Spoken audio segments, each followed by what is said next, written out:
le journal.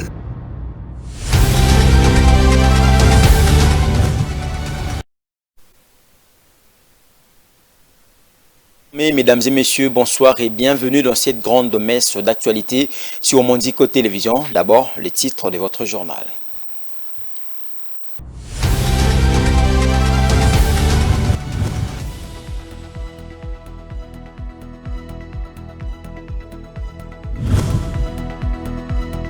La Banque africaine de développement disponibilise 7 milliards de dollars américains pour les nouvelles variétés des semences adaptées au changement climatique en Afrique. C'est les retombées du sommet de Dakar où le chef de l'État congolais a pris part.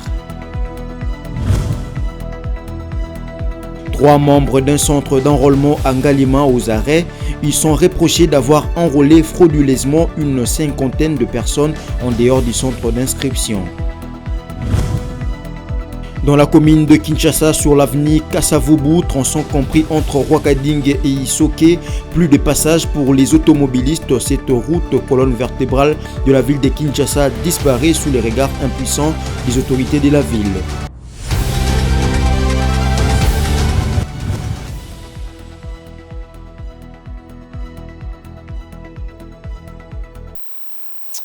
Mesdames et messieurs, bienvenue. Le sommet de Dakar sur l'agriculture connaît des retombées positives. La Banque africaine de développement va financer les secteurs de l'agriculture en Afrique de l'ordre de 7 milliards de dollars américains. C'est là pour booster ces secteurs vitaux pour la population de l'Afrique. C'est un commentaire de Martin Kaimbe. C'est l'aubette d'une forte. Les nouvelles variétés des semences adaptées au changement climatique existent en Afrique. Il y a urgence d'intervenir, d'où la nécessité pour la BAD de réunir le moyen pour booster ces secteurs clés de l'émergence pour l'Afrique. Depuis que la BAD et ses partenaires ont contribué à la hauteur de 7 milliards de dollars pour cette stratégie et touché 74 millions d'agriculteurs avec de nombreux succès que nous espérons reproduire à la grande échelle sur les continents, avec un engagement politique, a indiqué la représentante de la BAD au sommet de Dakar. Et d'ajouter, ce ne sera pas un sommet comme les autres, avec les conséquences de la pandémie de Covid et la guerre en Ukraine, il y a urgence. Nous savons que près de 250 millions d'Africains dorment chaque nuit en ayant faim. Et c'est inacceptable. Nous savons aussi que le prix des denrées alimentaires augmente, donc les populations ont plus de mal à nourrir leurs familles. Le coût des engrais augmente également. Les agriculteurs ont de difficultés à produire plus. Donc, c'est le moment de se mobiliser pour renforcer la souveraineté alimentaire et la sécurité alimentaire, a-t-elle conclu. Notez que plusieurs chefs d'État et de gouvernement ont participé mercredi 25 janvier 2023 à l'ouverture de ces sommets qui se tient à Dakar, dont le président de la République démocratique du Congo. Parlant processus électoral à présent, le président de la Commission électorale nationale indépendante, Denis Kadima, séjourne depuis le mercredi 25 janvier à Mbujimayi, en la province du Kasaï oriental, pour s'imprégner et s'assurer du bon déroulement du lancement de l'opération d'identification et d'enrôlement des électeurs dans cette deuxième ère opérationnelle. Bijou Lumuna nous en dit plus. Le président de la Commission électorale nationale indépendante, Denis Kadima, séjourne à Mbujimayi dans la province du Kasaï oriental en date du mercredi 25 janvier. À son arrivée, il a présidé une réunion du Conseil provincial des opérations dont font partie les autorités provinciales et le service de sécurité. Le lendemain de sa venue, soit le 26 janvier, il a effectué une descente à Kabea-Kamwanga, un territoire de la province du Kasaï oriental, pour s'imprégner du début effectif de l'enrôlement et identification des électeurs dans cette région et aussi pour s'assurer du bon déroulement dans cette deuxième ère opérationnelle. Je viens en fait d'arriver du Kasaï central et je continue dans le reste de l'ère opérationnelle 2. En fait, le but, c'est d'accompagner les autorités provinciales ainsi que les parties prenantes au processus électoral ici au Kasaï oriental pour que ensemble nous travaillons pour un enrôlement de grande envergure de la population de cette entité évidemment pour tous ceux-là qui remplissent les conditions requises. Maintenant, je sors déjà d'une réunion avec le conseil provincial des opérations pour m'enquérir sur la situation sécuritaire. D'ici, nous allons visiter quelques centres d'inscription pour voir comment ça se déroule. Évidemment, il y aura des réunions en interne, des réunions avec les parties prenantes, mais cela sera évalué au fur et à mesure durant mon séjour. Signalons que la deuxième phase d'enrôlement concerne les provinces du Kasaï, du Sankuru, du Haut-Lomami, du Haut-Katanga, du Lualaba et du Tanganyika, ainsi que le Congolais vivant en Afrique du Sud, en Belgique et en France. Cette opération a une durée d'1 mois. Elle a débuté le mercredi 25 janvier et prendra fin le 23 février 2023. Comme annoncé au sommaire, 3 membres d'un centre d'inscription de la Commission électorale nationale indépendante à Ngalima sont tombés dans le filet de la justice. Ils sont reprochés d'avoir déplacé les centres d'inscription dans un endroit privé pour procéder à plus de 50 enrôlés. Commentaire de Martin Kaembe. Le monitoring de la Commission électorale nationale indépendante signale un fait saillant dans l'opération d'identification d'enrôlement des électeurs dans la commune d'Ngaliema. En effet, un président du centre d'inscription s'est permis de déplacer sans l'autorisation préalable de la hiérarchie de la CENI les kits d'enrôlement dans une résidence privée. Saisie de ces faits, la hiérarchie de la CENI envoie le jour suivant ses experts et la police sur place pour s'enquérir de la situation. Après vérification, il s'est avéré que les centres d'inscription en question, numéro 1003029, n'avaient pas ouvert le lundi 23 janvier, avec un appui des témoignages de certains requérants, car le lundi, les centres d'inscription est fermé au public pour permettre aux membres du centre d'inscription de finaliser les tâches administratives de la semaine pendant que la fiche hebdomadaire des présences de membres du CI avait été signée par tous les membres de ces centres. Les experts vérifient le kit d'enrôlement et trouvent la présence de 51 électeurs enrôlés lundi 23 janvier et dont les fiches d'inscription sont introuvables. Selon l'article 22 de la loi électorale portant identification et enrôlement des électeurs en RDC, les CI sont installés dans les écoles ainsi que les autres lieux publics ou privés connus de la population, réquisitionnés ou mis gratuitement à la disposition de la Commission électorale nationale indépendante pendant toute la durée des opérations. En vue de préserver et de crédibiliser les processus en cours, la hiérarchie de la CENI a révoqué et mis à la disposition de la justice les 3 membres du CI pour non-respect de la loi et procédure d'identification et d'enrôlement des électeurs. La centrale électorale a ainsi décidé la délocalisation de ces CI vers un autre lieu. Un geste salué par les habitants de Ngalima parce que visant à décourager les potentielles brebis galeuses. La CENI appelle ainsi la population à dénoncer tout acte contraire à la loi électorale, d'où qu'il se produise. Situation sécuritaire dans la partie Est, on en parle dans ces journaux au lendemain de l'énième attentat terroriste à la bombe dans un marché en ville de Beni au Nord Kivu dans lequel 18 personnes ont été blessées. Le kamikaze court encore dans la nature.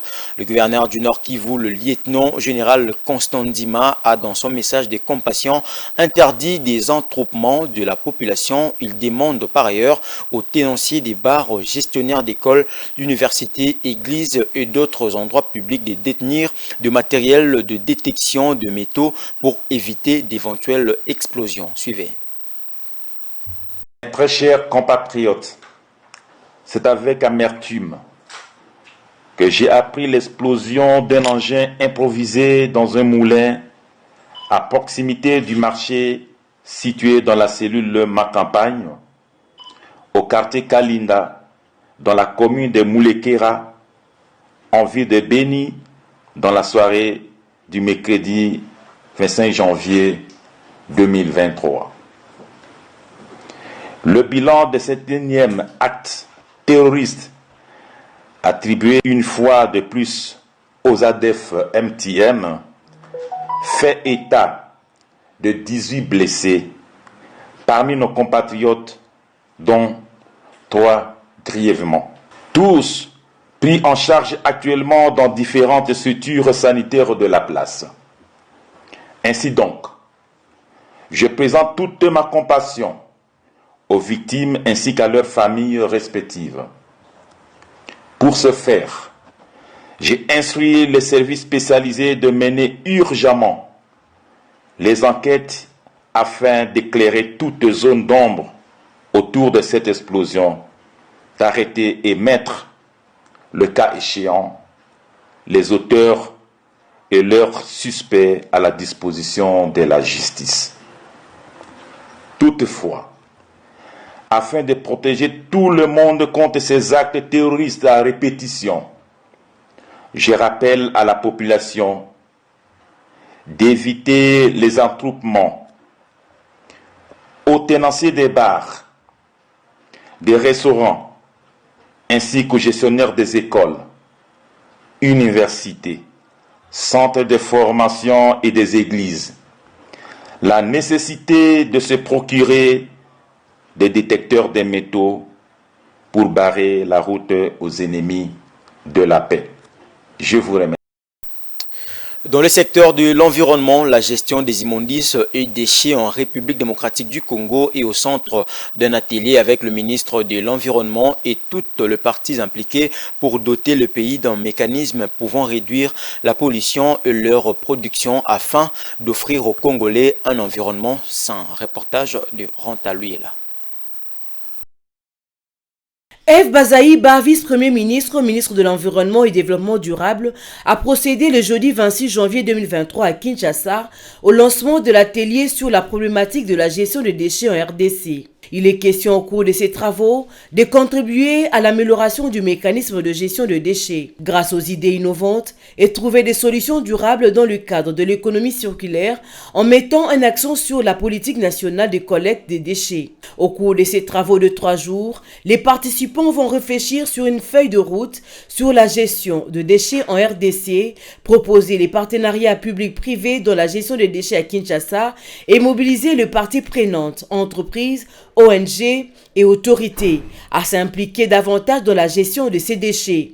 La question ou la problématique des déchets au cours de ces dernières années, dernières décennies en République démocratique du Congo est devenue une préoccupation majeure. Et dans la recherche des solutions à cette épineuse question des salubrités qui gangrènent notre pays, les grands centres urbains, les grandes agglomérations, essentiellement la ville de Kinshasa, chef-lieu des institutions, j'ai pensé qu'il y avait urgence finalement de réunir tous les acteurs, tous les experts du domaine pour échanger, afin qu'il soit créé ou mis en place un mécanisme conjoint de gestion des déchets en République démocratique du Congo.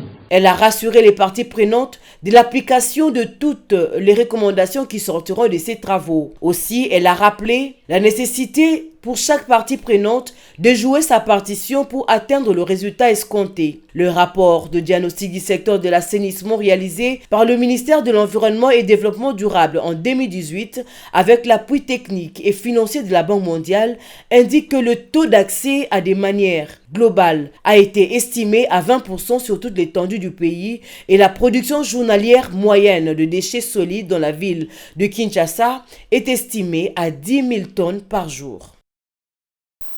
Toujours dans le même ordre d'idées, les femmes qui travaillent dans le ramassage de déchets en plastique dans la décharge des Grands Mondes à Kingabwa, dans la commune des Limété, déplorent les conditions de leur travail et sollicitent l'aide de l'autorité urbaine afin de contribuer efficacement à l'opération Kin Bopeto. C'est un reportage de John Likunde rendu par Rantaluela. C'est dans le souci de rendre propre la ville-province de Kinshasa et gagner par la suite que ces femmes travaillent dans la décharge du Grand Monde au quartier Kingabwa dans la commune de Limété. Ce travail consiste à rassembler tous les déchets plastiques jetés par les entreprises environnantes pour le revendre auprès de la société Kintoko sur poids lourd, toujours à Limété. Le constat est que ces femmes utilisent le main nu pour trier et ramasser ces déchets dans ces décharges. Selon les explications reçues, un sac revient à 2500 francs congolais. À les en croire, ces montants ne correspondent pas aux réalités et difficultés liées à cet exercice. Surtout que la plupart d'entre elles sont veuves et mères de famille qui ne vivent que de ces travails.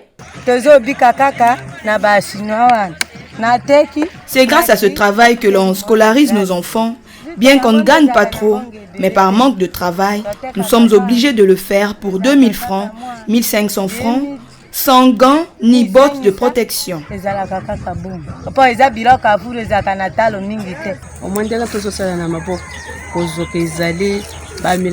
Lorsqu'on travaille avec les mains, parfois on se blesse et on a des plaies partout.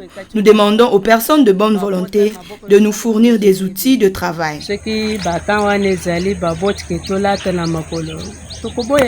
L'autorité urbaine est invitée à accompagner ces femmes afin de gagner ces paris de Kinbo Peto.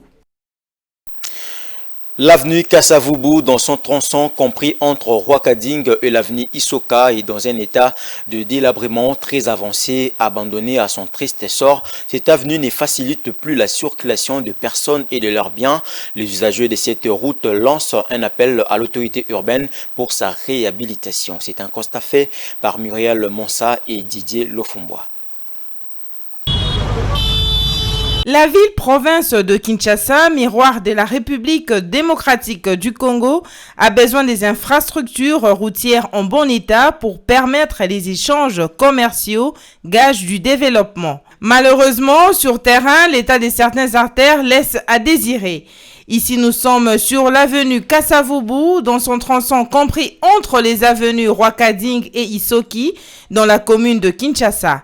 Depuis un certain temps, cette route ne facilite plus la circulation des personnes et de leurs biens à cause de l'état de délabrement très avancé, comme le témoignent ces images. Cette route ressemble à une piste cabossée, même une rivière. Pourtant, celle-ci est la principale porte d'entrée pour se rendre dans la commune de la Gombe. Traverser sur cette voirie à moto ou en voiture devient de plus en plus un spectacle inédit. Les usagers ne savent plus à quel sens se vouer. Regardez aujourd'hui à quoi ressemble l'avenue Kasavubu. Autrefois réputée par sa beauté, cette avenue aujourd'hui ressemble à une rivière. Nous sommes abandonnés dans ces coins de la capitale. L'avenue Kasavubu aujourd'hui ressemble à une rivière. Nous voulons l'implication de l'autorité urbaine pour la réhabilitation de cette voirie d'importance capitale. L'avenue Kasavubu, appelée la colonne vertébrale de la capitale congolaise, est d'une importance capitale. Sa rénovation va redonner le sourire aux habitants de ce coin de la capitale.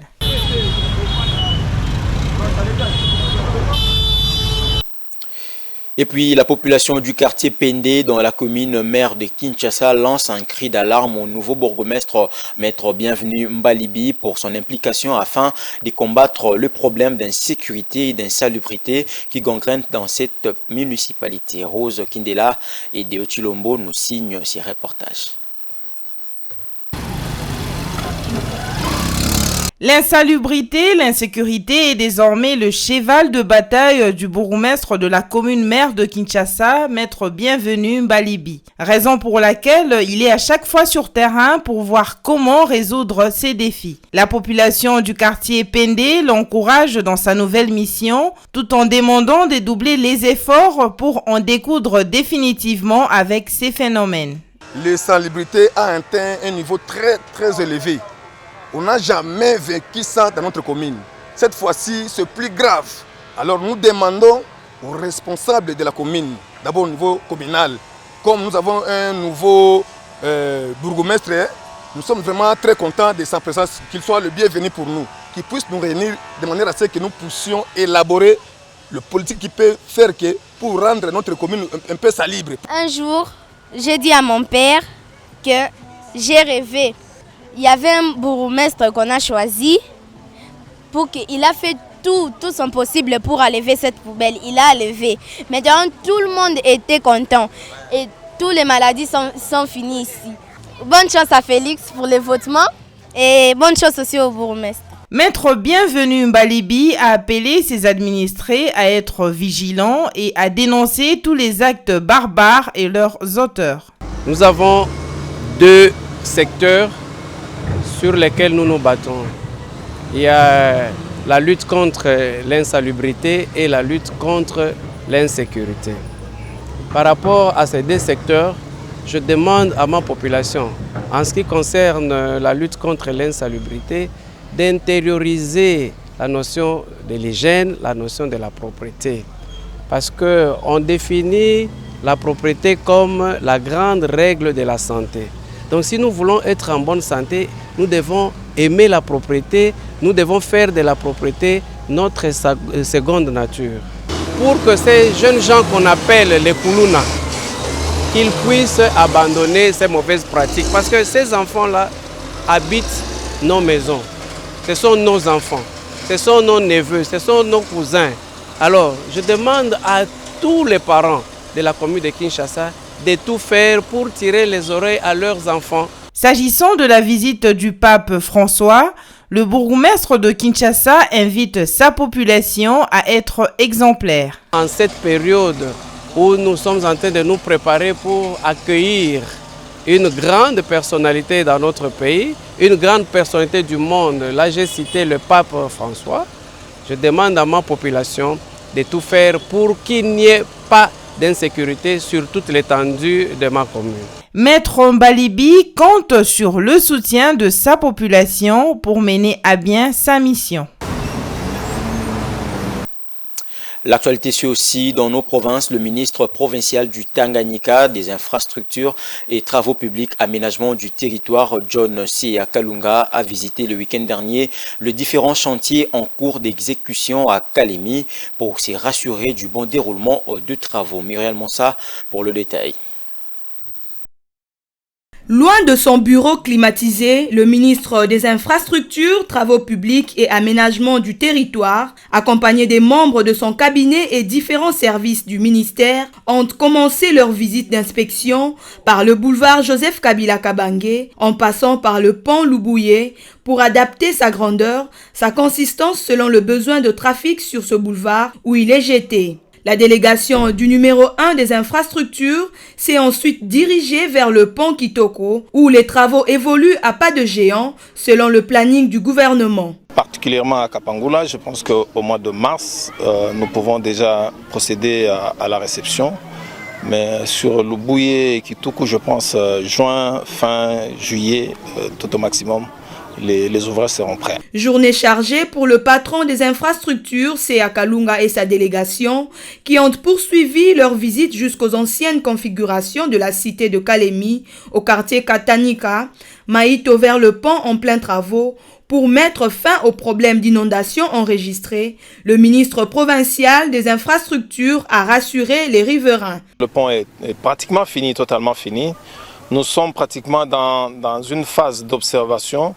Nous sommes convenus avec l'entreprise, l'entrepreneur qui a érigé ces ponts, que nous puissions observer le comportement de ces ponts par rapport aux grandes pluies qui généralement s'observent vers fin mars, mi-avril dans la province du Tanganyika.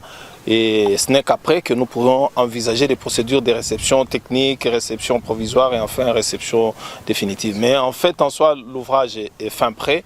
Pour clôturer sa tournée au quartier Maïto, le ministre provincial a profité pour interpeller les politiciens sur la construction de routes. Quand vous voulez intervenir sur un réseau public, un réseau routier public, il faut obtenir toutes les autorisations voulues. Parce qu'il y a un service habilité, un service qui gère le réseau routier. Et il faut demander les autorisations avant de poser un quelconque acte sur la voie publique. Nous ne sommes pas dans la jungle où tout le monde se réveille, il vient, il pose des actes et puis après l'État va subir les conséquences des actes s'ils ne sont pas posés dans les normes voulues. La réhabilitation des infrastructures demeure un grand défi pour la province du Tanganyika. C'est la fin de ce journal, je vous en rappelle tout de suite les principaux titres.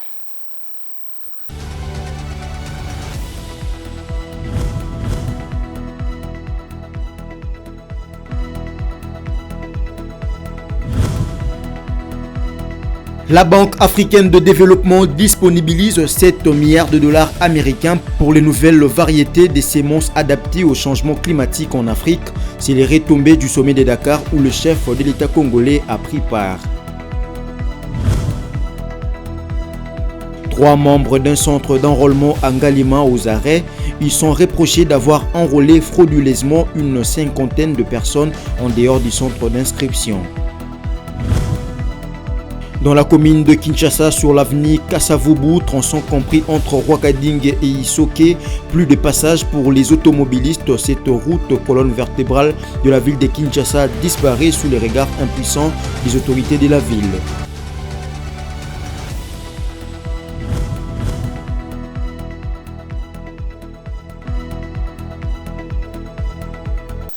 Ainsi s'achève cette grande messe d'actualité sur Mondico Télévision. Mesdames et messieurs, merci de votre attention soutenue. Restez branchés sur les antennes de votre chaîne Mondico Télévision. Une pensée, un écrit.